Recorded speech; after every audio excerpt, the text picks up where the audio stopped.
പ്രഭാഷകന്റെ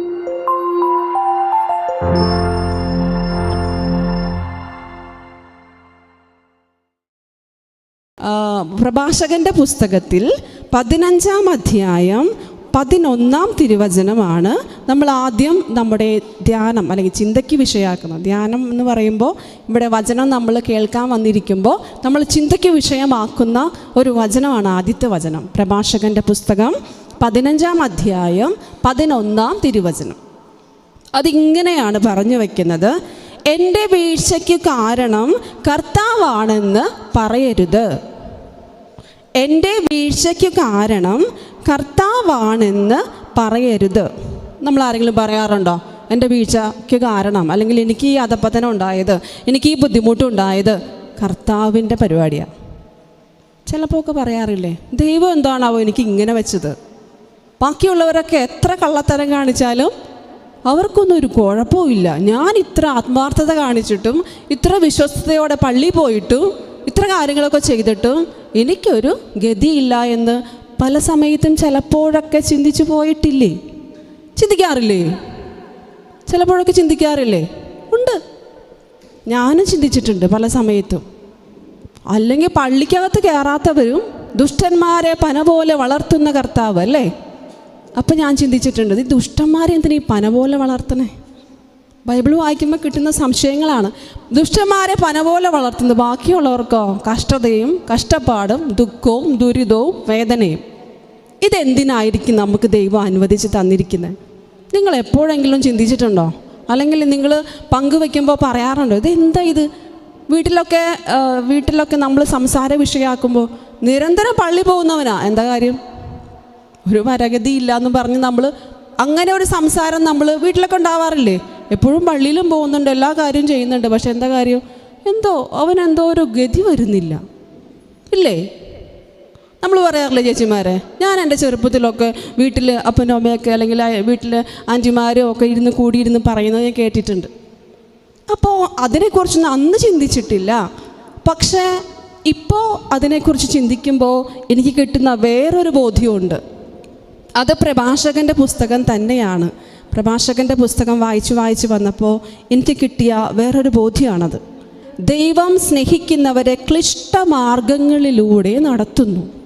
ക്ലിഷ്ടമാർഗം എന്ന് പറഞ്ഞാൽ എന്ത് മാർഗമായിരിക്കും അത്? നമ്മൾ ദൈവത്തിൻ്റെ വഴിയിലൂടെ നടക്കാൻ ആദ്യം അവനെ ക്ലിഷ്ടമാർഗങ്ങളിലൂടെ ദൈവം നടത്തുന്നു. ക്ലേശത്തിൻ്റെ മാർഗമാണ്.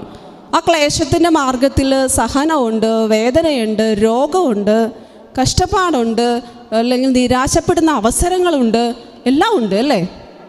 ആ അവസ്ഥയിലും അത് ഒരു ഇൻവെർട്ടഡ് കോമയിൽ അവിടെ ക്ലോസ് വെച്ചിരിക്കുകയാണ്. ആ അവസ്ഥ അവിടെ ഉണ്ട്. ബട്ട് എന്താണ്? അവസ്ഥ ഉണ്ടെങ്കിലും എന്താണ്? വീണ്ടും അവൻ എങ്ങോട്ട് പോകണം? അവൻ ദൈവത്തിൻ്റെ സന്നിധിയിലേക്ക് തന്നെ പോകണം. അതായത് ഈ ക്ലിഷ്ടമാർഗം വന്നു എന്ന് വെച്ച് ബ്രേക്കപ്പ് ആയിട്ട് അവിടുന്ന് ദൈവവുമായിട്ടുള്ള ബന്ധം അവസാനിപ്പിച്ച് പോകാനല്ല. അങ്ങനെ ഉണ്ടെങ്കിലും അവൻ വീണ്ടും അതേ മാർഗം പിന്തുടരുമ്പോൾ അവന് കിട്ടിയിരുന്നതിനേക്കാൾ ഇരട്ടിയായിട്ട് ദൈവം തരും. ഹല്ലേലൂയ. അവനെ കിട്ടിയിരുന്നതിനേക്കാൾ കൂടുതൽ കിട്ടും. അതിന് ബൈബിളിൽ ഒരുപാട് ഉദാഹരണങ്ങൾ നിങ്ങൾ കണ്ടിട്ടുള്ളതല്ലേ? ജോബ് തന്നെ നോക്കിയാൽ മതി. ജോബ് നീതിമാനായിരുന്നു, ദൈവപ്രമാണങ്ങൾ അച്ചട്ടായിട്ട് പാലിക്കുന്ന വ്യക്തിയായിരുന്നു. അവന് യാതൊരു വിധത്തിലുള്ള ഒരു കുറവ് എന്ന് പറയാൻ അയൽവക്കക്കാർക്കോ കൂട്ടുകാർക്കോ ഒന്നും ഉണ്ടായിരുന്നില്ല. കുടുംബത്തിലുള്ളവർക്കും പറയാനുണ്ടായിരുന്നില്ല. അവൻ കുറ്റമറ്റവനായ വിധം ജീവിച്ച ഒരു വ്യക്തിയായിരുന്നു. എന്നിട്ടും ദൈവം അവനെ പരീക്ഷിച്ചത് അവൻ്റെ വിശ്വാസത്തെ, അവൻ്റെ സ്നേഹത്തെ തിരിച്ചറിയാൻ വേണ്ടിയിട്ടാ പ്രിയപ്പെട്ടവരെ. Hallelujah, hallelujah. പ്രവാചകന്മാരെയും അന്നുണ്ടായിരുന്ന സ്ലീഹന്മാരെയും ഒക്കെ ദൈവം പരീക്ഷിച്ചു എങ്കിൽ ഇന്ന് ദൈവം നമ്മളെയും പരീക്ഷിക്കത്തില്ലേ? ഇല്ലേ? അപ്പോൾ തീർച്ചയായിട്ടും. അപ്പോൾ നമ്മളാരും വിചാരിക്കരുത് എനിക്ക് ഞാൻ പ്രാർത്ഥിച്ചത് കൊണ്ട് നല്ല സ്മൂത്തായിട്ട് ഞാൻ മുന്നോട്ട് പോകുമെന്ന്. പ്രിയപ്പെട്ട ദൈവമക്കളെ, നിങ്ങളാരും വിചാരിച്ചേക്കരുത്. പ്രാർത്ഥിച്ചത് കൊണ്ട് സ്മൂത്തായി പോകുമെന്ന് വിചാരിച്ചേക്കരുത്. കഷ്ടതയുണ്ടെങ്കിലും അവിടെ എന്തുണ്ട്? ദൈവം പിടിച്ചു നടത്തുന്ന അനുഭവങ്ങളുണ്ട്. ദൈവം കൂടെ നടക്കുന്ന അനുഭവങ്ങളുണ്ട്.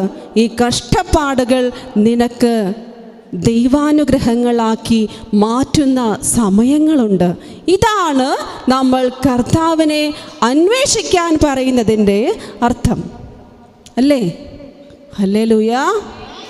കഷ്ടപ്പാടുകൾ ഉണ്ടാകുമ്പോൾ അപ്പം നമ്മൾ പറഞ്ഞു വച്ചത് ഇതാണ്. പ്രഭാഷകൻ പറയുന്നു, എൻ്റെ വീഴ്ചയ്ക്ക് കാരണം ദൈവമാണെന്ന്, കർത്താവാണെന്ന് ഒരിക്കലും പറയരുത്. ഇനി രണ്ടാമത്തെ വാചകം പറഞ്ഞു വയ്ക്കുകയാണ്, എല്ലാ മ്ലേച്ഛതകളും കർത്താവ് വെറുക്കുന്നു, അവിടുത്തെ ഭക്തരും അത് ഇഷ്ടപ്പെടുന്നില്ല. നമ്മൾ കർത്താവിൻ്റെ സന്നിധിയിലായിരിക്കുമ്പോൾ വചനം കേൾക്കുമ്പോൾ ചിലപ്പോൾ മ്ലേച്ഛമായിട്ടുള്ള കാര്യങ്ങളൊക്കെ നമുക്ക് ഇഷ്ടപ്പെടണമെന്നില്ല. നമ്മളങ്ങനെ വിചാരിക്കും, നമ്മൾ ദൈവത്തിൻ്റെ വഴിയിലൂടെയാണ് നടക്കുന്നത്, അപ്പോൾ നമ്മൾ സാധാരണ മനുഷ്യർ നടക്കുന്നത് പോലെ അല്ല നടക്കുന്നത്, അല്ലേ? നമുക്ക് വ്യത്യാസമില്ലേ? അപ്പം നമ്മൾ എന്ത് ചെയ്യും? പലതും അതിൽ നിന്ന് തിന്മയിൽ നിന്ന് അകന്ന് ജീവിക്കാൻ നമ്മൾ പരിശ്രമിക്കും. അതുപോലെ തന്നെ വീണ്ടും പറയുകയാണ്, മനസ്സ് വച്ചാൽ നിനക്ക് കൽപ്പനകൾ പാലിക്കാൻ സാധിക്കും, അല്ലേ? നമ്മൾ ദൈവത്തെ സ്നേഹിക്കുമ്പോൾ മനസ്സ് വെച്ചാൽ നമുക്ക് കൽപ്പന പാലിക്കാൻ പറ്റും. പക്ഷേ നമ്മൾ എന്ത് ചെയ്യും? ചിലപ്പോഴൊക്കെ പോട്ടെ, ഇതിപ്പോൾ ഇങ്ങനെ അച്ചിട്ടായിട്ട് നോക്കിയിട്ട് ഇപ്പം എന്താ കാര്യം എന്ന് വിചാരിച്ച് ചിലപ്പോഴൊക്കെ നമ്മൾ ഇതിൽ നിന്ന് വ്യതിചലിച്ചു പോകാം. എപ്പോഴും അല്ല, വ്യതിചലിച്ചു പോകാം. അതിനാണ് ക്രൈസ്തവരായ നമുക്ക്, അല്ലെങ്കിൽ തിരുസഭ നമുക്ക് എന്ത് തന്നിരിക്കുന്നത്? കൂദാശ, കുംഭസാരം എന്ന കൂദാശ തന്നിരിക്കുന്നത്. കുറച്ച് മുമ്പ് അച്ഛനിവിടെ പറഞ്ഞു, 2 ആഴ്ച കൂടുമ്പോൾ, വർഷത്തിൽ ഒരിക്കൽ കുംഭസാരിക്കാതെ നമ്മൾ എന്ത് ചെയ്യണം? കുംഭസാരിക്കുമ്പോൾ അത് കൃപയിലേക്ക് വളരാൻ ദൈവം നമ്മളെ അനുവദിക്കും. നമ്മളെ കൃപയിലേക്ക് ദൈവം വളർത്തിക്കൊണ്ടുവരും. വീണ്ടും പറയുകയാണ്, നിന്റെ മുൻപിൽ ജീവനും മരണവും വച്ചിരിക്കുന്നു. ജീവനും മരണവും അഗ്നിയും ജലവും നിന്റെ മുമ്പിൽ വച്ചിരിക്കുന്നു. നിനക്ക് ഇഷ്ടമുള്ളത് തിരഞ്ഞെടുക്കാം. പ്രിയപ്പെട്ടവരെ, ദൈവത്തിനൊരു നിർബന്ധവും ഇല്ലാട്ടോ. ഇന്ന് ചേട്ടൻ്റെ പേരെന്താ? സുരേഷ് ചേട്ടൻ ഇന്ന് സ്വർഗത്തിൽ പോകണമെന്ന് ദൈവത്തിനൊരു നിർബന്ധവും ഇല്ലാട്ടോ. നിന്നെ സൃഷ്ടിച്ച ദൈവം ആഗ്രഹിക്കുന്നു നീ സ്വർഗത്തിൽ പോകണമെന്ന്. നിനക്ക് ആഗ്രഹമില്ലെങ്കിൽ ഇന്ന് നീ സ്വർഗത്തിൽ പോയേ പറ്റുമെന്ന് പിടിച്ചു വലിച്ചൊന്നും ദൈവം കൊണ്ടുപോയി സ്വർഗത്തിൽ ഇടത്തില്ല കേട്ടോ. ആഗ്രഹമില്ലാത്ത ഒരാളെ സ്വർഗത്തിൽ കൊണ്ടുപോയിട്ടാ അവനെ ഏറ്റവും വലിയ നരകമായിരിക്കില്ലേ അത്? ചിന്തിച്ചിട്ടുണ്ടോ നിങ്ങളത്? ഇല്ലേ? ചാക്കോ ചേട്ടൻ അല്ലെങ്കിൽ മത്തായി ചേട്ടനൊക്കെ സ്വർഗത്തിൽ പോകാൻ ഒരു ആഗ്രഹവും ഇല്ല, എന്നിട്ട് പിടിച്ചു വരച്ച് സ്വർഗത്തിൽ കൊണ്ടുപോയിട്ട് കഴിഞ്ഞാൽ അതായിരിക്കില്ലേ ഏറ്റവും വലിയ നരകം, അല്ലേ? അതുകൊണ്ട് ദൈവം അത് ചെയ്യുകയില്ല എന്ന്, ഒരിക്കലും ദൈവം ചെയ്യില്ല. ചേച്ചിയുടെ പേരെന്താ? വിൻസി ചേച്ചിക്ക് ആഗ്രഹമില്ല സ്വർഗത്തിൽ പോകാൻ. അന്ന് വിൻസി ചേച്ചി സ്വർഗത്തിൽ പോയേ പറ്റുമെന്ന് വിചാരിച്ചിട്ട് ഒരിക്കലും കൊണ്ടുപോയിട്ടില്ല. ദൈവത്തിന് അത് ഒട്ടും ആഗ്രഹമില്ലാത്ത, നിന്റെ മുമ്പിൽ ജീവനും മരണവും അഗ്നിയും ജലവും വച്ചിരിക്കുക. എന്നിട്ട് പറയാണ്, ഇഷ്ടമുള്ള എടുത്തോ. മരണം വേണോ? എടുത്തോ. ജീവൻ വേണോ? എടുത്തോ. മരണം വേണമെങ്കിൽ അത് എടുത്തു കഴിഞ്ഞാൽ അതിൻ്റെ ആഫ്റ്റർ ഇഫക്റ്റും നീ അനുഭവിക്കണം. ജീവൻ വേണമെങ്കിൽ ജീവൻ തിരഞ്ഞെടുത്താൽ അതിൻ്റെ ആഫ്റ്റർ ഇഫക്റ്റും ഞാൻ അനുഭവിക്കണം. അല്ലെങ്കിൽ ഞാൻ അതേ ജീവൻ മേടിക്കാൻ വേണ്ടി അതേ വഴിയിലൂടെ പോകണം. ജീവൻ വേണമെങ്കിൽ അതും ചെയ്തിട്ട് ആ ജീവൻ നിനക്ക് എടുക്കണമെങ്കിൽ എന്ത് ചെയ്യണം? ആ ജീവൻ എടുക്കണം. ജീവൻ്റെതായ രീതിയിൽ ആഫ്റ്റർ ഇഫക്റ്റ് നീ അനുഭവിക്കണം. ഒരിക്കലും ദൈവം ആരെയും നിർബന്ധിച്ച് സ്വർഗത്തിൽ കൊണ്ടുപോകുന്നില്ല. Hallelujah, hallelujah, hallelujah. അങ്ങനെ ബോധ്യം നിങ്ങളുടെ മനസ്സിലേക്ക് കൊണ്ടുവരണം കേട്ടോ. അല്ലെങ്കിൽ നിങ്ങൾക്ക് എല്ലാം ഒരു ഭാരമായിട്ട് മാറും, ഒരു ഭാരമായിട്ട് മാറും. കർത്താവിൽ ആനന്ദിക്കുന്നവർ പൂർണ്ണ സ്വാതന്ത്ര്യത്തോടെ കർത്താവിൽ ആനന്ദിക്കണം. ഞാൻ പറയുന്നത് മനസ്സിലാവുന്നുണ്ടോ? കർത്താവിനെ പേടിച്ചിട്ടല്ല ആരാധിക്കേണ്ടത്, കർത്താവിനെ ഭയന്നിട്ടല്ല ആരാധിക്കേണ്ടത്, സ്നേഹിച്ചിട്ടാണ് ആരാധിക്കേണ്ടത്. ഹല്ലേലൂയ. ഇനി വീട്ടിൽ അപ്പനോട് ഭയങ്കര പേടിയാണെങ്കിൽ, പേടിയുള്ള മക്കൾ, അപ്പനെ പേടിയുള്ള മക്കൾ എന്ത് ചെയ്യും? പേടിച്ചനുസരിക്കും അല്ലേ? ഇല്ലേ? പേടിച്ചനുസരിക്കും. അതെന്തനുസരണോ? എന്താ ചേട്ടാ, ചേട്ടൻ്റെ മക്കൾ പേടിച്ചിട്ട് അനുസരിച്ച് അതെന്തനുസരണമായിരിക്കും? അപ്പനെ കണ്ട് ഓടിപ്പോവല്ല. ഇത് ചെയ്തില്ലെങ്കിൽ ഇപ്പോൾ അപ്പന് ഒച്ചപ്പാടുണ്ടാക്കും, അല്ലെങ്കിൽ അപ്പനിപ്പോൾ അടി തരും, അല്ലെങ്കിൽ അങ്ങനെ ഒരു പേടിയിൽ നിന്ന് വരുന്ന അനുസരണം എന്ന് പറയുന്നത് അതൊരു ആത്മാർത്ഥമായ അനുസരണമല്ല അല്ലേ? ഞാനൊക്കെ പണ്ട് അങ്ങനെ അനുസരിച്ചിട്ടുണ്ട്. കാരണം അനുസരിച്ചില്ലെങ്കിൽ അപ്പനെ അടിക്കും. പഠിച്ചതിന് മുമ്പ് അതങ്ങനെ ചെയ്തു വെച്ചാൽ പിന്നെ കുഴപ്പമില്ലല്ലോ. പക്ഷെ അങ്ങനെയല്ല അനുസരിക്കേണ്ടത്, സ്നേഹിച്ചുകൊണ്ട് അനുസരിക്കണം. അതായത് ഞാനിത് ചെയ്തില്ലെങ്കിൽ എൻ്റെ അപ്പന് എന്നോട്, ഞാൻ ചെയ്യുന്നത് ഞാൻ അപ്പനോട് കാണിക്കുന്ന ഒരു ദ്രോഹമാണ് എന്നൊരു സ്നേഹത്തിൻ്റെ ഒരു ലെവൽ ഹൃദയത്തിൽ വരുമ്പോൾ, അയ്യോ ഞാനത് ചെയ്തില്ലെങ്കിൽ എൻ്റെ അപ്പന് വിഷമമാകും, അല്ലെങ്കിൽ എൻ്റെ അമ്മയ്ക്ക് വിഷമമാകും, അതുകൊണ്ട് ഞാനത് ചെയ്യട്ടെ. രണ്ടും വ്യത്യാസമില്ലേ? ഇനി ഇവിടെ ആയിരിക്കുമ്പോൾ എന്തായാലും ഭാര്യ പറഞ്ഞു പോകാം, അല്ലെങ്കിൽ അച്ഛന്മാർ പറഞ്ഞു വന്നിരിക്കാം, മാസത്തിൽ ഒന്നിരിക്കണമെന്നുണ്ടല്ലോ, എന്നാൽ പിന്നെ വന്നേക്കാം എന്നൊക്കെ മനസ്സിൽ, അല്ലെങ്കിൽ ജോലി കിട്ടാനല്ലേ, അല്ലെങ്കിൽ എന്തെങ്കിലുമൊക്കെ മനസ്സിൽ ആഗ്രഹിച്ചിട്ടാണ് ഇവിടെ വന്നിരിക്കണമെങ്കിൽ, പ്രിയപ്പെട്ടവരെ, ഒരിക്കലും നമ്മുടെ ആഗ്രഹങ്ങൾ നല്ല രീതിയിലാകണമെന്ന് ഒരു നിർബന്ധവും ഇല്ല കേട്ടോ. ഇനി കർത്താവിനുള്ള സ്നേഹം, ദൈവമാണ് എനിക്ക് ജീവിതം തന്നേ, ദൈവമാണ് എന്നെ സൃഷ്ടിച്ച് ഇവിടം വരെ കൊണ്ടുവന്നേ, ദൈവമാണ് എനിക്ക് കൈ തന്നേ, ദൈവമാണ് എനിക്ക് കാല് തന്നെ. ഞാൻ കൈയടിച്ചപ്പോഴേ എല്ലാവർക്കും കൈയടിക്കാൻ ഭയങ്കര ബുദ്ധിമുട്ടായിരുന്നു. അത് ആരെയും നിർബന്ധിക്കുന്നില്ല കൈയടിക്കാൻ, ഞാനൊരു സജഷൻ പറഞ്ഞൊന്ന് കൈയടിക്കാവോ. പക്ഷേ അത് ദൈവത്തോടുള്ള സ്നേഹത്തെ പ്രതിയാണെങ്കിൽ കരമടിക്കും. കാരണം എന്നാണെന്നറിയോ? ദൈവമാണ് എനിക്ക് കരം തന്നത്, ദൈവമാണ് എനിക്ക് കാല് തന്നത്, ദൈവമാണ് എനിക്ക് ജീവിതം തന്നത്, അതുകൊണ്ട് എനിക്ക് അടിക്കാതിരിക്കാൻ വയ്യ. വ്യത്യാസമുണ്ടോ? വ്യത്യാസമുണ്ടോ? ഞാൻ പറയുന്നത് മനസ്സിലാവുന്നുണ്ടോ? അത്രയേ ഉള്ളൂ ഇതിൻ്റെ ഒരു തിയോളജി എന്ന് പറയുന്നത്, അത്രയേ ഉള്ളൂ ദൈവശാസ്ത്രം, അല്ലെങ്കിൽ എന്തായാലും ഇത്രയേ ഉള്ളൂ നമ്മൾ മനസ്സിലാക്കുന്ന വചനത്തിൻ്റെ ഒരു ഇത്രയേ ഉള്ളൂ. അതായത് എൻ്റെ കർത്താവിനുള്ള സ്നേഹം കൊണ്ടാണ് ഞാൻ ഇവിടെ ഇരിക്കണമെങ്കിൽ അത് മതിയെന്നേ, വേറെ ഒന്നും നിങ്ങൾ ചെയ്യണ്ട. ഇനി പ്രാർത്ഥിക്കാൻ നിങ്ങൾക്ക് അറിയില്ലേ? അവിടെ പോയിരുന്നിട്ട് ദൈവത്തിൻ്റെ മുമ്പിൽ ഈശോയെ ഞാൻ നിന്നെ സ്നേഹിക്കുന്നു മാത്രം പറഞ്ഞാൽ മതിയെന്നേ. ഒരുപാട് തിയോളജിക്കലായിട്ടുള്ള വാക്കുകളോ ഒരുപാട് കാര്യങ്ങളോ ഒന്നും പറയണ്ട. ഇതല്ലേ പ്രാർത്ഥന? വെറുതെ ഒന്ന് പ്രാർത്ഥിക്കാൻ പറ്റുന്നില്ലേ? വെറുതെ ഒന്ന് ഈശോയെ നോക്കിയിരുന്നാൽ മതി. ഇതല്ലേ പ്രാർത്ഥന? വെറുതെ നോക്കിയിരിക്കുക എന്ന് പറയുമ്പോൾ പല കാര്യങ്ങൾ ചിന്തിച്ചിട്ടല്ല. ഈശോയെ എനിക്കറിയില്ല പ്രാർത്ഥിക്കാൻ, ഞാനിവിടെ ഇരിക്കുന്നു, നീ എന്നെ ഇവിടെ കൊണ്ടുവന്നെങ്കിൽ ഞാനിവിടെ ഇരിക്കുന്നു, ഞാൻ സ്നേഹിക്കുന്നു. ഇതാ പ്രാർത്ഥന. അല്ലാതെ നമ്മൾ ഒരുപാട് കാര്യങ്ങൾ ലഭിക്കാൻ വേണ്ടി ഒരുപാട് കാര്യങ്ങൾ മുന്നിൽ വെച്ചിട്ട് ഇത് കിട്ടണമെന്ന് ആഗ്രഹിച്ചു കൊണ്ടാണോ പ്രിയപ്പെട്ടവരെ നിങ്ങളിവിടെ ഇരിക്കണമെങ്കിൽ അത് ഒരിക്കലും ദൈവത്തോട് കാണിക്കുന്ന ആത്മാർത്ഥതയല്ല. നിന്നെ സൃഷ്ടിച്ച ദൈവത്തിനറിയാം നിന്നെ എവിടം വരെ കൊണ്ട് എത്തിക്കണമെന്ന്. അറിയില്ലേ? അവൻ ചുമ്മാ ഇങ്ങ് വിട്ടേക്കുവാണോ? ആണോ? അല്ല. നിന്നെ സൃഷ്ടിച്ച് ഇവിടെ കൊണ്ട് ഇരുത്തിയിട്ടുണ്ടെങ്കിൽ ആ ദൈവത്തിനറിയാം നീ അവിടെ എവിടെ കൊണ്ട് എത്തിക്കണമെന്ന്. പക്ഷെ അതിന് എന്തു വേണമെന്നാണ് ഞാനിവിടെ പറഞ്ഞേ. ആ ദൈവത്തിനറിയാം നിന്നെ എവിടെ കൊണ്ട് എത്തിക്കണമെന്ന്. അതിന് എന്തു വേണം? സഹകരണം വേണം. Hallelujah, hallelujah. സഹകരിക്കാതെ ഒരു ലക്ഷ്യത്തിലേക്ക് എത്താൻ പറ്റുമോ? ദൈവരാജ്യമാണ് നമ്മുടെ ലക്ഷ്യം, സ്വർഗമാണ് നമ്മുടെ ലക്ഷ്യമെങ്കിൽ എൻ്റെ ദൈവത്തിന് അറിയാമല്ലോ എന്നെ കൊണ്ട് എത്തിക്കാം, എത്തിക്കട്ടെ എന്ന് വിചാരിച്ച് മസിലും പിടിച്ചിരുന്നാലോ എത്തിക്കുമോ? നെവർ, ഒരിക്കലും എത്തിക്കില്ല.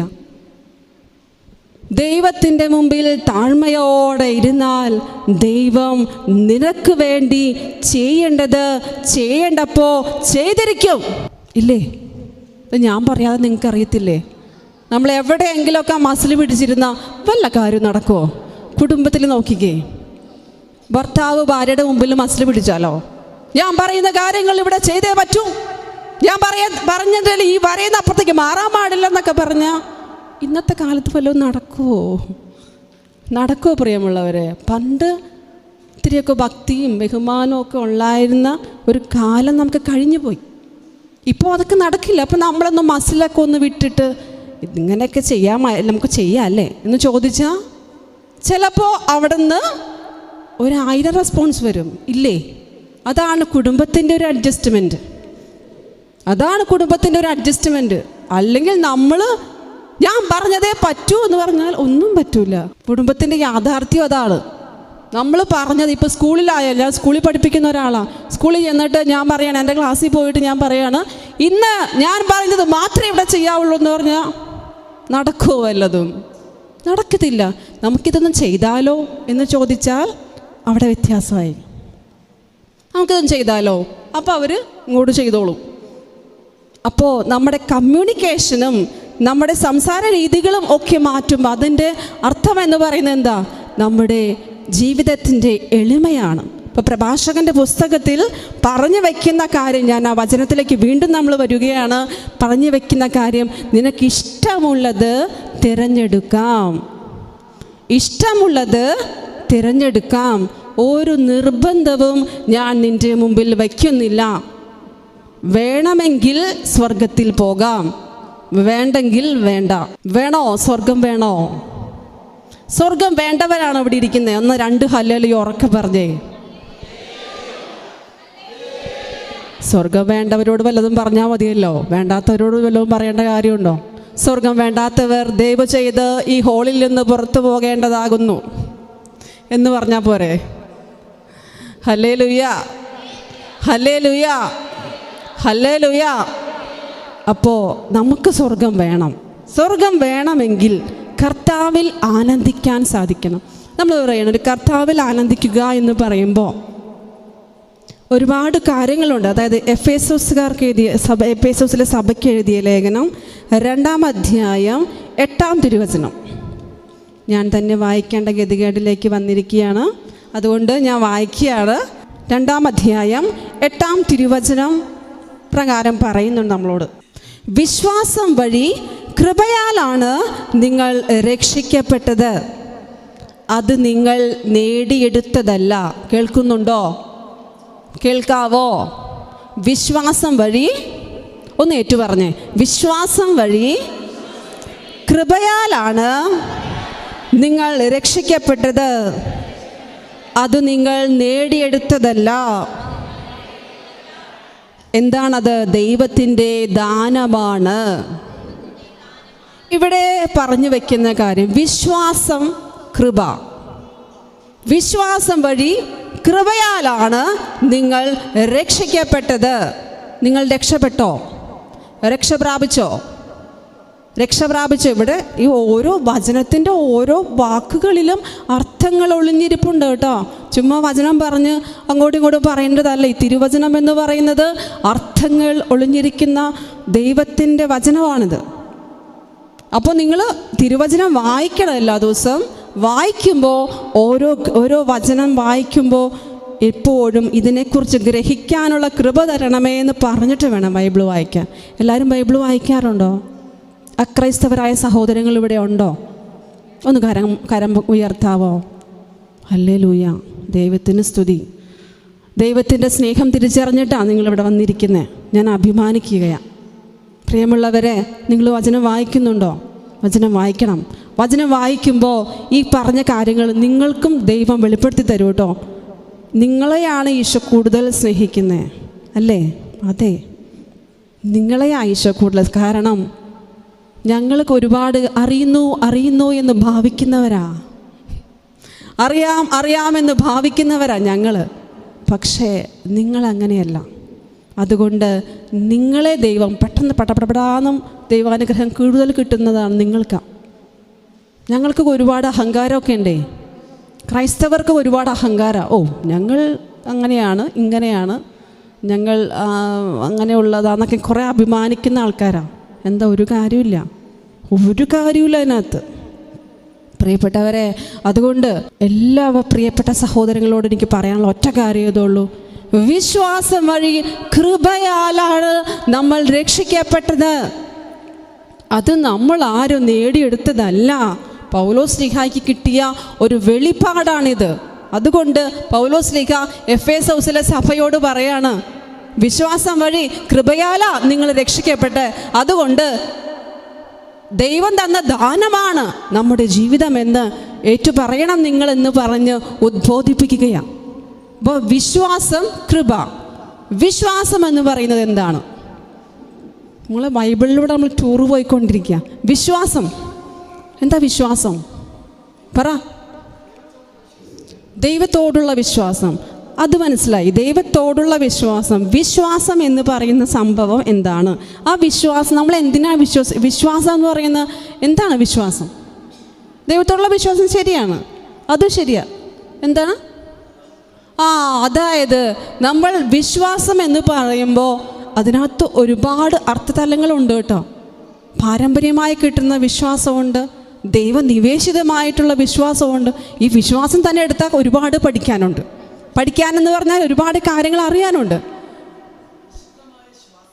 വിശുദ്ധമായ ശ്വാസം എല്ലാം കറക്റ്റാണ്. അപ്പോൾ നമ്മൾ ഒരു പ്രാർത്ഥന നമ്മൾ വയ്ക്കുകയാണ്, നമ്മൾ പ്രാർത്ഥിക്കുകയാണ്, ഇന്നത് എനിക്ക് നടക്കണം. അത് പ്രാർത്ഥിക്കുന്നുണ്ടെങ്കിൽ അത് നടക്കാൻ വേണ്ടിയിട്ടല്ലേ നമ്മൾ പ്രാർത്ഥിക്കുന്നത്. നടക്കണമെന്ന് പറഞ്ഞ് പ്രാർത്ഥിച്ചു, നമുക്ക് നടന്ന് കിട്ടിയില്ല. അപ്പോൾ നമ്മുടെ മനോഭാവം എന്തായിരിക്കും? ഇത് പ്രാർത്ഥിച്ചിട്ടൊരു ഉപകാരം ഉണ്ടായില്ല, ഇനിയിപ്പോൾ പ്രാർത്ഥിച്ചിട്ട് എന്താ കാര്യം? അതാണ് നമ്മുടെ വിശ്വാസം. പണ്ട് ഒരു അമ്മച്ചിയുടെ ഒരു കഥയുണ്ട്. അമ്മച്ചി ഇങ്ങനെ വചനമൊക്കെ കേട്ട് അച്ഛൻ പറഞ്ഞു, അച്ഛനന്ന് വിശ്വാസത്തെക്കുറിച്ചാണ് പറഞ്ഞത്. അച്ഛൻ പറഞ്ഞു, ബൈബിളിൽ പറഞ്ഞു വച്ചിട്ടുണ്ട്, നിങ്ങൾ വിശ്വാസത്തോടെ ഈ മലയോട് ഇവിടെ നിന്ന് മാറി കടലിൽ ചെന്ന് വീഴുക എന്ന് പറഞ്ഞാൽ അതും സംഭവിക്കും. നിങ്ങൾ വിശ്വാസത്തോടെ പറയണം. വിശ്വാസം എന്ന് പറയുന്നത് കാണപ്പെടാത്തവ ഉണ്ട് എന്ന ബോധ്യമാണ് എന്നൊക്കെ അച്ഛൻ ഇങ്ങനെ ഘോരമായി പ്രസംഗിച്ച് വചനമൊക്കെ കേട്ട് ഇതുപോലെ ഒച്ചയും ഉയർത്തിയും താഴ്ത്തിയൊക്കെ പറഞ്ഞു വചനം കേട്ടു പോയതാ. അവിടെ ചെന്നപ്പോൾ അമ്മച്ചിക്കൊരാഗ്രഹം, അപ്പുറത്തെ വീട്ടിലെ ചേച്ചിക്ക്, ഇത് കേട്ടിട്ടുണ്ടോ നിങ്ങൾ? കേട്ടിട്ടുണ്ടോ? കേട്ടാലും ഒരു പ്രാവശ്യം കൂടെ കേട്ടോ, മറന്നു പോകും നമ്മൾ പെട്ടെന്ന് ഇങ്ങനത്തെ കാര്യങ്ങളൊക്കെ.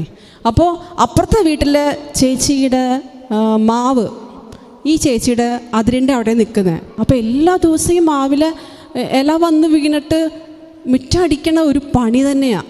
അപ്പോൾ ഈ അമ്മച്ചി വിചാരിച്ചു, എന്നൊരു കാര്യം ചെയ്യാം, അച്ഛങ്ങനെയൊക്കെ പറഞ്ഞല്ലേ, ഞാൻ വിശ്വസിക്കുന്നു, അന്നൊരു കാര്യം ചെയ്യാം, നാളെ നേരം വെളുക്കുമ്പോൾ ഈ മാവ് അപ്പുറത്തെ വീട്ടിൽ, എൻ്റെ മാവ് എൻ്റെ അതിർത്തിയിൽ നിന്ന് അപ്പുറത്തെ വീട്ടിൽ പോയി നിൽക്കണം എന്ന് പറഞ്ഞു. കിടന്നുറങ്ങി. ഇത് പറഞ്ഞുകൊണ്ട് എന്ത് ചെയ്തു? കിടന്നങ്ങോട്ട് ഉറങ്ങി. എന്നിട്ട് എഴുന്നേറ്റിട്ട് ഇന്ന് മിറ്റം അടിക്കേണ്ട വരില്ലായിരിക്കും അല്ലേ എന്നൊക്കെ വിചാരിച്ച് ചെന്ന് നോക്കിയപ്പോൾ എന്താ, മാവ് അവിടെ തന്നെ നിൽപ്പുണ്ട്, മാവിനൊരു അനക്കവും പറ്റിയിട്ടില്ല. എന്ത് സംഭവിച്ചിട്ടുണ്ടാവും ഇവിടെ? ഇതൊരു തമാശ രൂപം, നമ്മൾ തമാശയ്ക്ക് പറയുന്നൊരു കഥയാണെങ്കിൽ പോലും ഞാനിതിനെക്കുറിച്ച് പലപ്പോഴും ചിന്തിച്ചു പോകുന്നൊരു കാര്യം, ഇവിടെ എന്ത് സംഭവിച്ചിട്ടുണ്ടാവും ആക്ച്വലി, അല്ലെങ്കിൽ ശരിക്കും ഇവിടെ എന്ത് സംഭവിച്ചിട്ടുണ്ടാവും? നിങ്ങളും ചിന്തിച്ചേ, ചുമ്മാ അവിടെ ഇരുന്നിട്ട് ഉറക്കം തൂങ്ങിയിരിക്കാനല്ലല്ലോ, നമ്മളും ചിന്തിച്ചേ എന്ത് സംഭവിച്ചിട്ടുണ്ടാവും?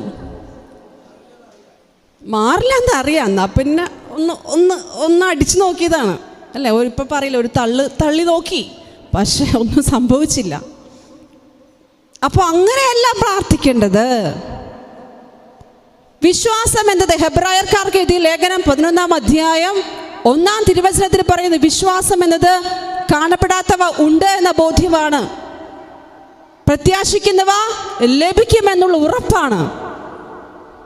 പ്രത്യാശിക്കുന്നവ ലഭിക്കും എന്ന ഉറപ്പ് ബോർഡറിനാണ് എഴുതി കാണിക്കായിരുന്നു. പ്രത്യാശിക്കുന്നവ ലഭിക്കും എന്ന ഉറപ്പ്, കാണപ്പെടാത്തവ ഉണ്ട് എന്ന ബോധ്യം.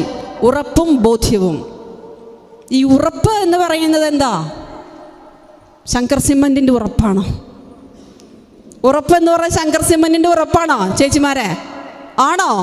അല്ല, അത് പരസ്യത്തിൽ ഉറപ്പാ.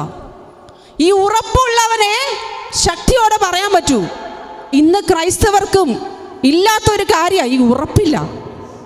അക്രൈസ്തവരെ ഞാൻ കുറ്റം പറയല്ല, കാരണം അവർ ദൈവത്തിൻ്റെ സ്വന്തം ജനമാണ്, അവർ വിശ്വസിച്ച് വന്നിരിക്കുന്ന. അപ്പം അതുകൊണ്ട് അവർ ദൈവത്തെ ദാഹിച്ച് വന്ന് നമ്മളെന്ത് ചെയ്യും? നമുക്ക് ഉറപ്പില്ല, കിട്ടിയതിനൊന്നെക്കുറിച്ചൊരു ഉറപ്പില്ല. അതുകൊണ്ട് നമ്മളെന്ത് ചെയ്യും? നമ്മളിങ്ങനെ താളം തുള്ളി ഇങ്ങനെ നടക്കുക തന്നെ. കിട്ടുക, കിട്ടുക. അപ്പൊ കാണപ്പെടാത്തവ ഉണ്ട്, ഞാൻ പ്രാർത്ഥിക്കുന്ന കാര്യം എനിക്ക് ലഭിക്കും. ആ ഉറപ്പില്ലാത്തവർക്ക് വിശ്വാസമില്ല. ഇനി വിശ്വാസം എന്ന് പറയുന്നത് പാരമ്പര്യമായി കിട്ടുന്നതാണ്. മാതാപിതാക്കളിൽ നിന്ന് നമുക്ക് വിശ്വാസം കിട്ടിയിട്ടുണ്ട്. ദൈവമുണ്ട് മക്കളെ, ദൈവമുണ്ട്, കുരിശ് വരയ്ക്കണം, ദൈവം നമ്മുടെ കൂടെയുണ്ട്, ദൈവം എല്ലാ കാര്യങ്ങളും ചെയ്തു തരും. തമ്പാച്ചി എന്നൊക്കെ പറഞ്ഞ് നമ്മൾ കേട്ടിട്ടുണ്ടല്ലോ, തമ്പായി, അതല്ലേ, തമ്പായിയോട് പ്രാർത്ഥിക്ക്. അത് പാരമ്പര്യമായി കിട്ടിയൊരു സാധനം. ഈ പാരമ്പര്യമായി കിട്ടിയ സാധനം ഒരു യൂത്തൊക്കെ ആകുമ്പോൾ, യുവജനങ്ങളൊക്കെ ആയിക്കഴിയുമ്പോൾ, ഒരു 10, 12, 18 വയസ്സൊക്കെ ആയിക്കഴിയുമ്പോൾ ചിലപ്പോൾ അന്യം നിന്ന് പോകും. പാരമ്പര്യമായി കിട്ടിയത് ചിലപ്പോൾ തലേന്ന് മാറിപ്പോവും. അപ്പോൾ പല സാഹചര്യങ്ങളും നമ്മളെ വന്ന് പിന്തുണയ്ക്കും. അത് പല സാഹചര്യങ്ങളിലൂടെ നമ്മൾ കടന്നു പോകും. അപ്പോൾ ഈ പാരമ്പര്യം നമ്മളിൽ നിന്ന് പോകും. പക്ഷേ കിട്ടേണ്ടത് ഇൻഫ്യൂസ്ഡ് ഫെയ്ത്ത് ആണ്. ഇൻഫ്യൂസ്ഡ് എന്ന് പറഞ്ഞാൽ എന്താണ്? ദൈവനിവേശിതമായ ഒരു വിശ്വാസം. അതാണ് വിശുദ്ധാത്മാക്കൾക്കുണ്ടായിരുന്നത്. Hallelujah, hallelujah. നമ്മൾ വിശുദ്ധരാണ്, വിശുദ്ധരാകാൻ വിളിക്കപ്പെട്ടവരാണ്, സഹപൗരരാണ് എന്നൊക്കെ പറഞ്ഞ് പൗലോസ്ലീഹ പറഞ്ഞു വെക്കുന്നൊരു കാര്യമുണ്ട്. നിങ്ങളുടെ വിളിയാൽ തന്നെ നിങ്ങൾ വിശുദ്ധരാകാൻ വിളിക്കപ്പെട്ടവരാണ്. Hallelujah, hallelujah. അപ്പം നമ്മൾ വിശുദ്ധരാകാൻ വിളിക്കപ്പെട്ടവരാണെങ്കിൽ ഈ ഒരു സാധനം എന്താണ്? വിശ്വാസം. വിശ്വാസം ഇത് നമുക്ക് വേണം. ഹല്ലേലൂയ. എങ്കിലേ കർത്താവിൽ ആനന്ദിക്കാൻ നമുക്ക് പറ്റുകയുള്ളൂ. കർത്താവിൽ ആനന്ദിക്കാൻ നമുക്ക് പറ്റണമെങ്കിൽ ഒന്നാമതായിട്ട് എന്തു വേണം? വിശ്വാസം വേണം. ഒന്ന് ഹൃദയത്തിൽ ഉറപ്പിക്കാവോ? കർത്താവിൽ ആനന്ദിക്കാൻ പറ്റണമെങ്കിൽ ഒന്നാമതായി വിശ്വാസം വേണം. അപ്പോൾ നമ്മൾ വിശ്വസിച്ചാൽ അത് നടക്കും.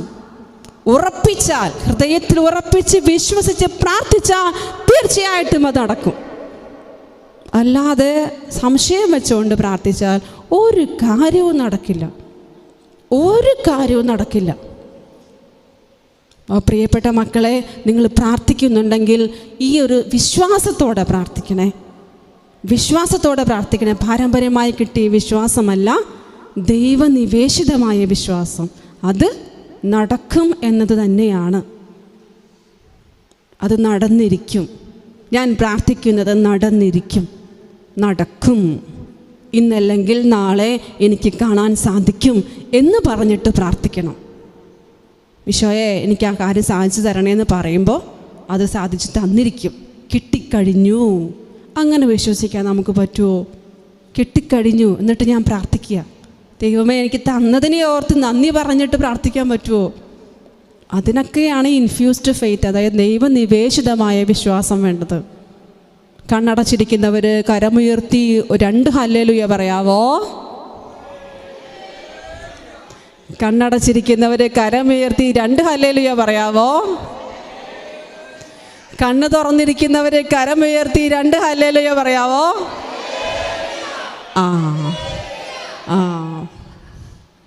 കണ്ണടച്ചിരിക്കുന്നവരും പറഞ്ഞു, കണ്ണ് തുറന്നിരിക്കുന്നവരും പറഞ്ഞു. സന്തോഷമല്ലേ? സന്തോഷമല്ലേ? വചനം കേട്ടിട്ട് ഭാരം തോന്നുന്നുണ്ടോ?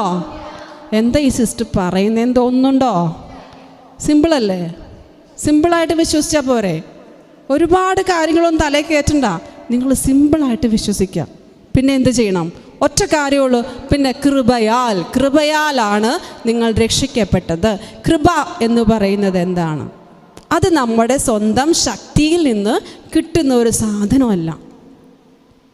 ഇനി എനിക്ക് അറിവുണ്ട്, ഞാൻ പഠിച്ചിട്ടുണ്ട്, എനിക്ക് എല്ലാ കാര്യങ്ങളും നന്നായിട്ട് അറിയാം എന്ന് വിചാരിക്കുന്ന ഒരു വ്യക്തിക്ക് കിട്ടുന്ന ഒരു സാധനമല്ല കൃപ. ദൈവമേ, ഇത്രയും പഠിച്ചെങ്കിലും എനിക്കൊന്നും അറിയില്ല, ഇത്രയും കാര്യങ്ങൾ ഞാൻ ചെയ്യുന്നുണ്ടെങ്കിൽ എനിക്കൊന്നും അറിയില്ല എന്ന് പറയുന്ന ഒരാളെ ആര് നയിക്കും? ദൈവം നയിക്കും. അതൊരു സിമ്പിളായിട്ടുള്ള കാര്യമാണ്. നമുക്ക് എല്ലാം അറിയാമെന്ന് വിചാരിച്ചിരുന്നാൽ ഒരു കാര്യവും ദൈവം തരില്ല.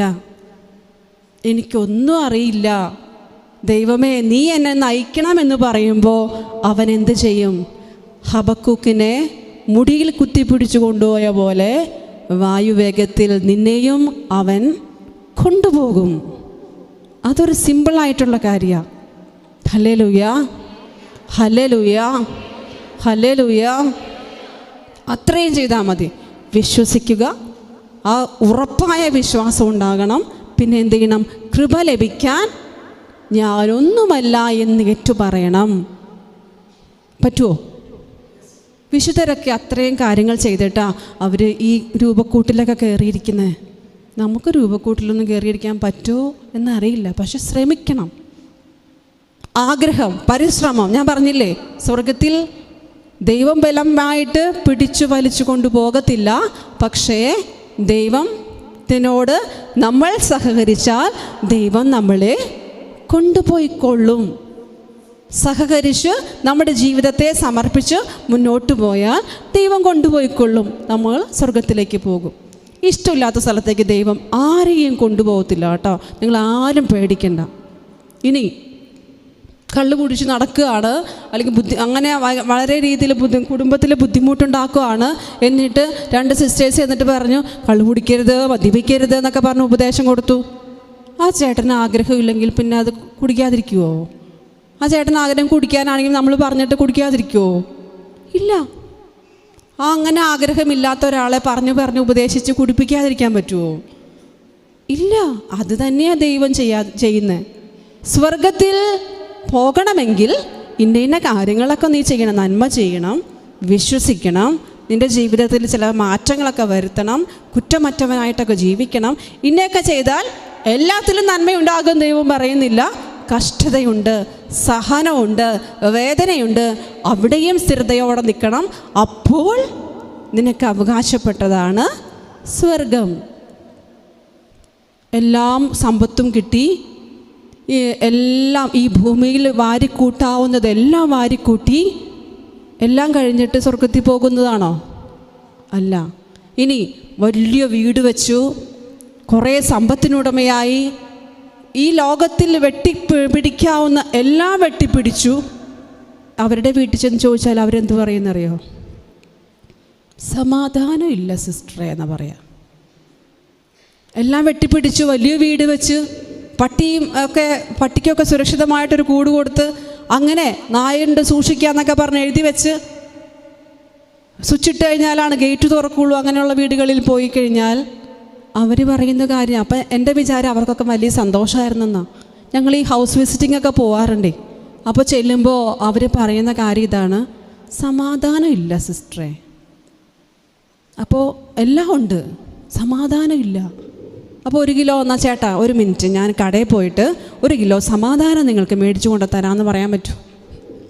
ബാക്കി എല്ലാം ഉണ്ടല്ലേ, വേറെ ഒരു കുഴപ്പമില്ല, സമാധാനം 1 കിലോ ഞാൻ മേടിച്ചു കൊണ്ട് തരാം. അങ്ങനെ കൊടുക്കുന്നൊരു സാധനമാണോ സമാധാനം? പ്രിയപ്പെട്ട സഹോദരങ്ങളെ, നിങ്ങളൊന്നും അറിയണം, ഇതൊന്നും വെട്ടിപ്പിടിച്ചത് കൊണ്ട് നമ്മുടെ ജീവിതത്തിൽ യഥാർത്ഥ ആനന്ദം കൈവരികയില്ല. ഇതെല്ലാം 6 അടി മണ്ണിൽ താഴ്ന്നു പോകുന്ന സമ്പത്തും സ്ഥാനമാനവും അധികാരവും എന്തൊക്കെ നിങ്ങൾ മേടിക്കാൻ നോക്കിയാലും ഈ ലോക ജീവിതത്തിൽ അവസാനിക്കുന്നതാണേ. ഈ ലോക ജീവിതത്തിൽ അവസാനിക്കുന്നതാണേ. ഇന്നല്ലെങ്കിൽ നാളെ, ഇന്ന് ഞാൻ ഇവിടുന്ന് പുറത്തിറങ്ങിയാൽ വണ്ടി ഇടിച്ചു മരിക്കുമെന്ന് ആർക്കറിയാം? ഞാൻ ഇവിടുന്ന് പുറത്തിറങ്ങി ഞാൻ എൻ്റെ ലക്ഷ്യസ്ഥാനത്ത് എത്തുമെന്ന് ആർക്കറിയാം? എൻ്റെ കുടുംബത്തിലെത്തുമെന്ന് ആർക്കറിയാം? അത്രയും നിമിഷത്തെ ഒരു കാര്യമുള്ളൂ കേട്ടോ. അത് കഴിഞ്ഞാൽ പിന്നെ ഈ സമ്പത്തിനോ ഈ സ്ഥാനമാനത്തിനോ ഈ പ്രതാപത്തിനോ നമ്മളെ രക്ഷിക്കാനാവില്ല. ഓർക്കണേ, ഹൃദയത്തിൽ ഒന്ന് എഴുതിയിടണേ. വേറെ ഒന്നും ചെയ്തില്ലെങ്കിലും അല്പസമയം ഇവിടെ ഇരുന്നാൽ തന്നെ ദൈവം നിങ്ങളുടെ കാര്യം എടുത്തോളും.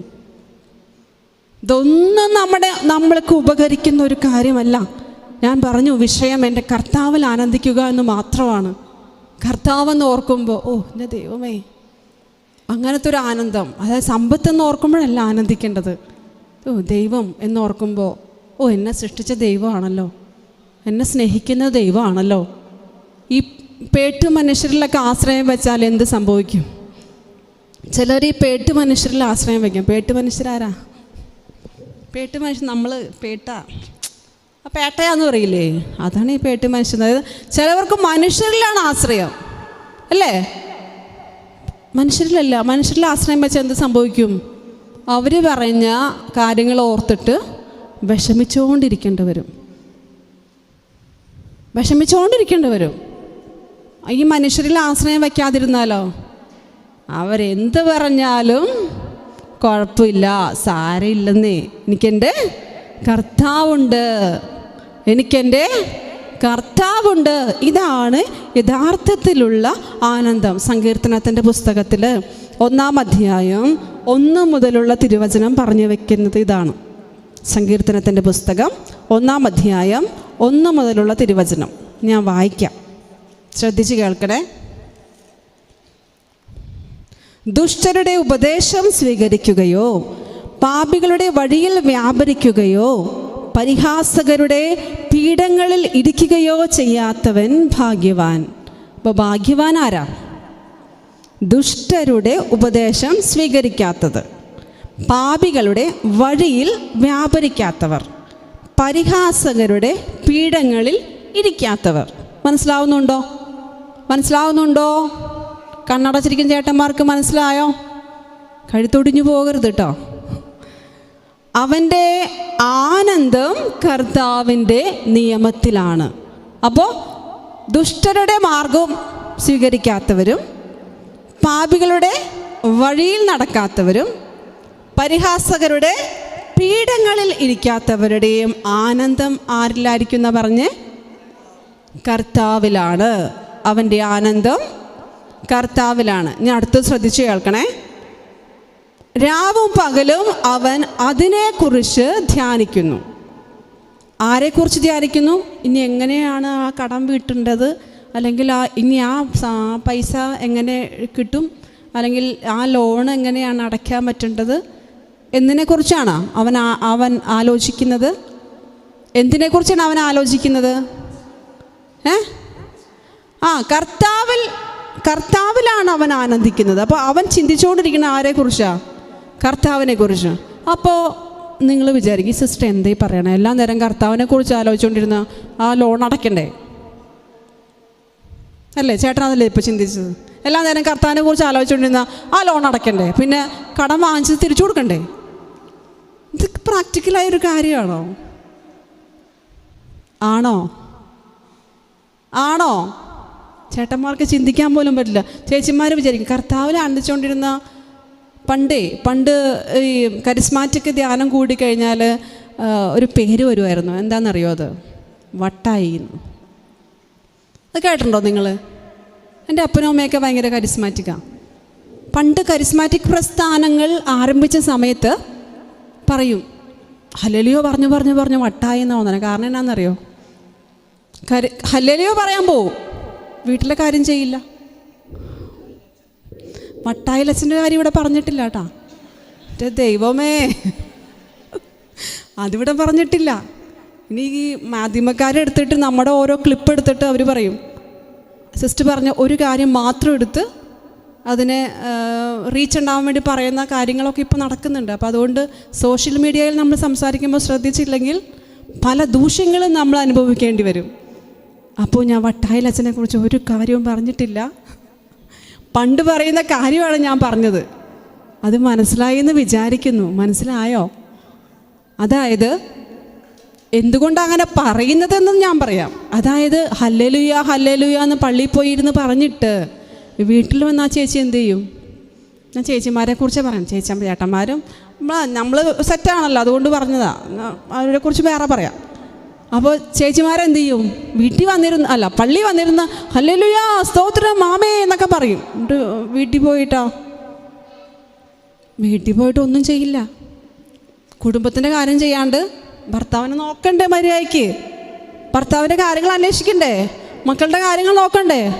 നേരം വിളിക്കുമ്പോൾ ബാഗും തൂക്കി ഇറങ്ങും. ഞാനേ പള്ളിയിലേക്ക് പോവാണ്, പ്രാർത്ഥനയ്ക്ക് പോവാ. അതാണ് ഈ പണ്ട് പറഞ്ഞത്, പള്ളിയിൽ പോയി വട്ടായിന്ന്.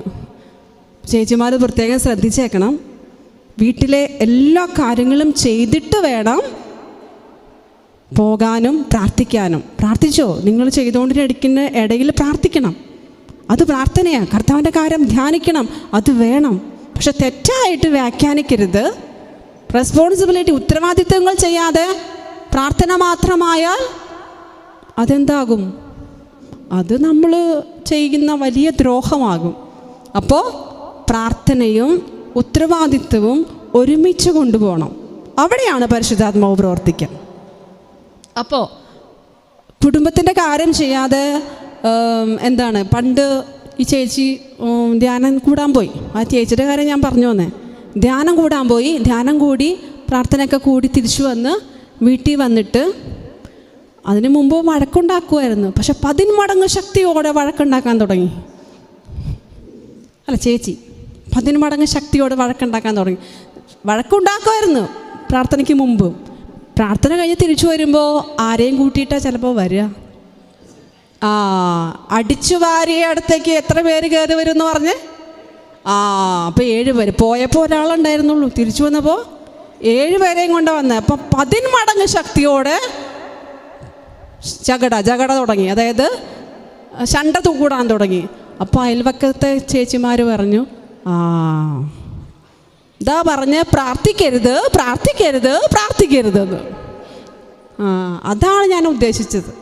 ചേട്ടന് മനസ്സിലായി? കൃത്യമായിട്ട് മനസ്സിലായി? അതാണ്. അപ്പോൾ പ്രാർത്ഥിക്കുമ്പോൾ നമുക്ക് എന്തുണ്ടാവും? പ്രാർത്ഥിക്കുന്നവർ ശ്രദ്ധിക്കണം, ആത്മസംയമനം പാലിക്കണം. പരിശുദ്ധാത്മാവ് ശണ്ട കൂടുന്നിടത്തല്ലെന്നൊക്കെ നമ്മൾ പഠിച്ചിട്ടുണ്ട്. പക്ഷേ വീണ്ടും വഴിതെറ്റിക്കാൻ അവനിങ്ങനെ നമ്മുടെ കൂടെ നടക്കുകയാണ്. ആര്? പിശാചുണ്ട് കേട്ടോ. പ്രാർത്ഥിക്കുന്നവരുടെ കൂടെയാണ് അവനുള്ളത്. ഹല്ലേലൂയാ, ഹല്ലേലൂയാ. ശ്രദ്ധിക്കണം. പ്രാർത്ഥിക്കാത്തവരുടെ കൂടെ അവൻ നടക്കുമോ? അവൻ്റെ കൂടെയാണല്ലോ അവർ. പിന്നെ എന്തിനാ? പ്രാർത്ഥിക്കാത്തവരുടെ കൂടെ അല്ലേ പിശാചിൻ്റെ കൂട്ടുകാരാണല്ലോ അവർ. അവനെ മാറ്റി നിർത്തിയിട്ടാണ് നിങ്ങൾ ഇവിടെ വന്നേക്കണം. ഞാൻ അവൻ്റെ കൂടെ കൂടില്ല, ഞാൻ നിങ്ങളുടെ കൂടെ, ഞാൻ ദൈവത്തിൻ്റെ കൂടെ, ദൈവത്തിൻ്റെ ആളാന്ന് പറഞ്ഞ് ഇവിടെ വന്നിരിക്കുന്നവരുടെ കൂടെയാണ് അവൻ പുറകെ നടക്കുക. ഇവനെ എങ്ങനെയെങ്കിലും ഒന്ന് വീഴ്ത്തണമല്ലോ, അല്ല ഇവളെ എങ്ങനെയെങ്കിലും ഒന്ന് വീഴ്ത്തണമല്ലോ എന്ന് പറഞ്ഞ് നടക്കുന്നത്. അതുകൊണ്ട് ശ്രദ്ധിക്കണം. ആത്മീയ സമരം എന്ന് പറയുന്ന എഫേസോസുകാർക്ക് എഴുതിയ ലേഖനത്തിൽ, എഫേസോസിലെ സഭയ്ക്ക് എഴുതിയ ലേഖനത്തിൽ പൗലോസ് ശ്ലീഹ പറഞ്ഞു വെച്ചിട്ടുണ്ട് ആത്മീയ സമരം എങ്ങനെയാണ് നമ്മൾ നടത്തേണ്ടതെന്ന്. എഫേസോസുകാർക്ക് എഴുതിയ ലേഖനം 5-ാം അധ്യായം 10-ാം തിരുവചനം. അവസാനമായി, കർത്താവിലും അവിടുത്തെ ശക്തിയുടെ പ്രാഭവത്തിലും കരുത്തുള്ളവരാകുവിൻ. കരുത്ത് വേണം. ചുമ്മാ നമ്മളിരുന്ന് പ്രാർത്ഥിച്ചതുകൊണ്ട് കാര്യമില്ല കേട്ടോ. പ്രാർത്ഥന വേണം, അതോടൊപ്പം ആത്മീയ സമരം ചെയ്യാനുള്ള കരുത്തും വേണം. ആരൊക്കെ പ്രാർത്ഥിക്കുന്നുണ്ടോ അവൻ്റെ കൂടെ തിന്മയുടെ സ്വാധീന ശക്തികളുമുണ്ട്. ഓർക്കണമേ, നമ്മളെ വഴിതെറ്റിക്കാൻ അവൻ കൂടെ നടക്കുന്നുണ്ട്. അപ്പോൾ ആത്മീയ സമരം നമ്മൾ നടത്തുമ്പോൾ ശക്തിയിൽ, പ്രാഭവത്തിൽ, അവൻ്റെ കരുത്തിലും ശക്തിയിലും നമ്മൾ കരുത്തുള്ളവരാകുന്നത് എങ്ങനെയാണ്? വിശുദ്ധ കുർബാന അർപ്പണം, വിശുദ്ധ കുർബാനയിൽ സംബന്ധിക്കുക, ഈശോയെ സ്വീകരിക്കുക, കൂദാശ, അടുക്കലുള്ള കൂദാശ സ്വീകരണം. ഇതൊക്കെ നമ്മളെ ആത്മീയ ജീവിതത്തെ ശക്തിപ്പെടുത്തും. നമ്മൾ വന്ന് പ്രാർത്ഥിക്കുന്നുണ്ടെങ്കിലും നമ്മളെ തകർച്ചയിലും സഹനത്തിലും വേദനയിലും ഒക്കെ ദൈവം നടത്തുമ്പോൾ അവിടെ കിട്ടാൻ ഈ കൂദാശ, അടുക്കലുള്ള കൂദാശ സ്വീകരണം നമ്മെ സഹായിക്കുന്നു. ചേട്ടന്മാർക്ക് മനസ്സിലായ? കൂദാശ സ്വീകരണം. കൂദാശ എന്ന് പറഞ്ഞ കുംഭസാരം, വിശുദ്ധ കുർബാന, ഇതെല്ലാമാണ് കൂദാശ. അപ്പോൾ ഇതൊക്കെ സ്വീകരിക്കുമ്പോൾ അത് ദൈവത്തോട് അടുത്ത് നിൽക്കുന്നവർ ഇതും കൂടെ ചെയ്താലേ ശക്തിയിൽ, പ്രാഭവത്തിൽ കരുത്തുള്ളവരാകാൻ സാധിക്കുകയുള്ളൂ. സാത്താൻ്റെ കുടിലതന്ത്രങ്ങളെ എതിർത്തു നിൽക്കാൻ ദൈവത്തിൻ്റെ എല്ലാ ആയുധങ്ങളും ധരിക്കണം. ദൈവത്തിൻ്റെ ആയുധങ്ങൾ എന്താണ്? നമ്മൾ ആർക്കെതിരായിട്ടാണ് പടവെട്ടുന്നതെന്നാണ് ഇവിടെ വീണ്ടും പറഞ്ഞു വയ്ക്കുന്നത്. മാംസത്തിനും രക്തത്തിനും എതിരായിട്ടല്ല, പ്രഭുത്വങ്ങൾക്കും ആധിപത്യങ്ങൾക്കും ഈ അന്ധകാര ലോകത്തിൻ്റെ അധിപന്മാർക്കും സ്വർഗീയ ഇടങ്ങളിൽ വർത്തിക്കുന്ന തിന്മയുടെ ദുരാത്മാക്കൾക്കും എതിരായിട്ടാണ് പടവെട്ടുന്നത്. കണ്ണടച്ചിരിക്കുന്നവർ 2 ഹല്ലേലൂയ പറയാവോ? അപ്പോൾ വചനം കേൾക്കുന്ന ആത്മീയ വഞ്ചകരാകാതെ പാലിക്കുന്നവരായി മാറണമേ. പാലിക്കുന്നവരാകണം കേട്ടോ. ഇന്ന് ലോകത്തിൻ്റെ മുമ്പിൽ നമുക്ക് വേണം സാക്ഷ്യം കൊടുക്കാൻ. വചനം പറയുന്നവർ വഴിതെറ്റിപ്പോകുന്നുണ്ടെങ്കിൽ അവർക്ക് വേണ്ടി കരമുയർത്തി പ്രാർത്ഥിക്കാൻ നിങ്ങളെയാ ദൈവം തിരഞ്ഞെടുത്തിരിക്കുന്നത്.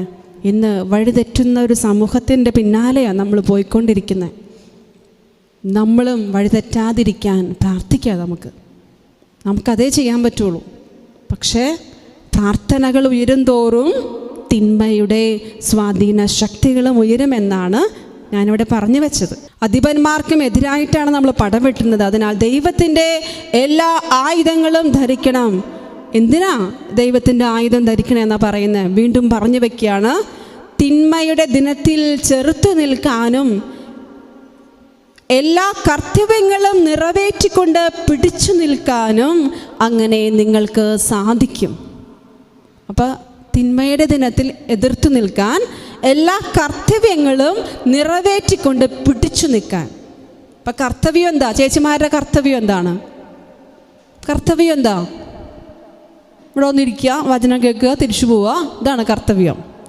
അല്ല, നിങ്ങളാൽ തന്നെ, നിങ്ങളുടെ വിളിയാൽ തന്നെ ഒരു കർത്തവ്യമുണ്ട്. ആ കർത്തവ്യം ചെയ്യുമ്പോഴുണ്ടാകുന്ന എല്ലാ ക്ലേശങ്ങളിലും പിടിച്ചു നിൽക്കാൻ ആര് സഹായിക്കണം? ദൈവത്തിൻ്റെ കൃപ വേണം. ചേട്ടന്മാരിൽ തന്നെ, ദൈവവിളിയാൽ തന്നെ നിക്ഷിപ്തമായിരിക്കുന്ന കർത്തവ്യമുണ്ട്. ആ കർത്തവ്യം അച്ചട്ടായിട്ട് ചെയ്ത് തീർക്കാൻ, 100% വിശ്വസ്തയോടെ ചെയ്ത് തീർക്കാൻ ദൈവത്തിൻ്റെ എല്ലാ ആയുധങ്ങളും ധരിക്കണം. ദൈവത്തിൻ്റെ ആയുധങ്ങൾ എന്ന് പറയുമ്പോൾ വീണ്ടും പറയുന്നു, ദൈവവചനമാകുന്ന വാളെടുക്കണം. അപ്പോൾ വെറുതെ ഇരുന്നാൽ പോരാ, വചനം കേൾക്കുമ്പോൾ ഉറങ്ങിയാൽ പോരാ. വചനമാകുന്ന വാളെടുക്കണം. ഒരു 10 മിനിറ്റെങ്കിലും വചനം വായിക്കാൻ പറ്റുമോ? ജസ്റ്റ് എന്ത് പറയണം, ഞങ്ങൾക്ക് നേരം വേണ്ടേ? വചനമൊക്കെ വായിക്കാനൊക്കെ നേരം വേണ്ടേ? 10 മിനിറ്റ് വചനം വായിക്കാൻ പറ്റുമോ? ഇതാരാ പറഞ്ഞു ഈ വചനമൊക്കെ വായിക്കണമെന്ന്? അങ്ങനെ ചിന്തിക്കണ്ടോ? ഈ വചനമൊക്കെ വായിക്കണത് ആരാ പറഞ്ഞു വെച്ചേക്കുന്നത്? വചനം വായിച്ചില്ലെങ്കിലും ജീവിക്കാൻ പറ്റൂലേ?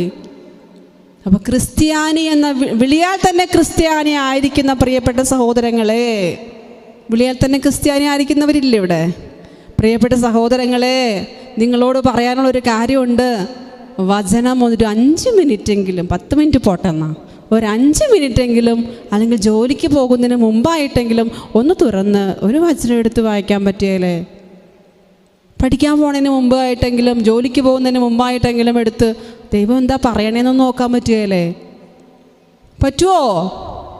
മിണ്ടണില്ലല്ലോ. പറ്റുമോ? ഒന്ന് ഉറപ്പിച്ച് പറയാന്നേ. എന്തായാലും നമ്മൾ വെള്ളത്തിലിറങ്ങി, ഇനി നമുക്ക് കുളിച്ച് കയറാന്നേ. പറ്റും. വചനം വായിക്കണം. വചനം വായിക്കുമ്പോൾ ഇതുപോലെയുള്ള കാര്യങ്ങൾ ദൈവം നിങ്ങൾക്ക് വെളിപ്പെടുത്തി തരും. വചനം വായിക്കുമ്പോൾ ചില കാര്യങ്ങളിൽ നമുക്ക് ബുദ്ധിമുട്ടുണ്ടെങ്കിൽ ആ വചനം നിങ്ങളെ സഹായിക്കും, ഉറപ്പായിട്ട് സഹായിക്കും. എനിക്ക് നല്ല ഉറപ്പാണ്. വചനം നമ്മളെ ഒരിക്കലും നിരാശപ്പെടുത്തില്ലെന്നേ. അത് ദൈവത്തിൻ്റെ വചനമാണ്. ദൈവത്തിൻ്റെ പരിശുദ്ധാത്മാവ് പറഞ്ഞിട്ട് എഴുതി വച്ചിരിക്കുന്ന വചനമാണ്.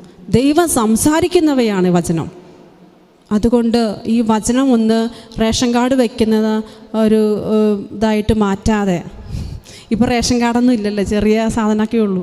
പക്ഷെ എന്തായാലും അല്ലെങ്കിൽ മെഡിസിൻ വെക്കുന്ന സ്ലിപ്പാക്കിയൊക്കെ മാറ്റാതെ വചനം ഒന്ന് പൂജ്യമായിട്ടൊക്കെ നിങ്ങളുടെ കുടുംബത്തിൽ വെക്കണം. എന്നിട്ട് എവിടെയെങ്കിലുമൊക്കെ പോകുമ്പോൾ, ഞാൻ പറയണില്ല, അരമണിക്കൂറൊക്കെ ഇരുന്ന് വായിക്കാൻ പറ്റുന്നവരുണ്ടെങ്കിൽ വളരെ നല്ലത്. അതും പറ്റാത്തവരോട് നമുക്ക് പറയാൻ പറ്റില്ലല്ലോ, നിങ്ങൾ വായിച്ചേ പറ്റുള്ളൂ എന്നൊക്കെ നിർബന്ധിച്ച് പറയാൻ പറ്റില്ല. ദൈവം പോലും നിൻ്റെ മുമ്പിൽ ജീവനും മരണമൊക്കെ വെച്ചിരിക്കുന്നു എന്നാണ് പറഞ്ഞ്.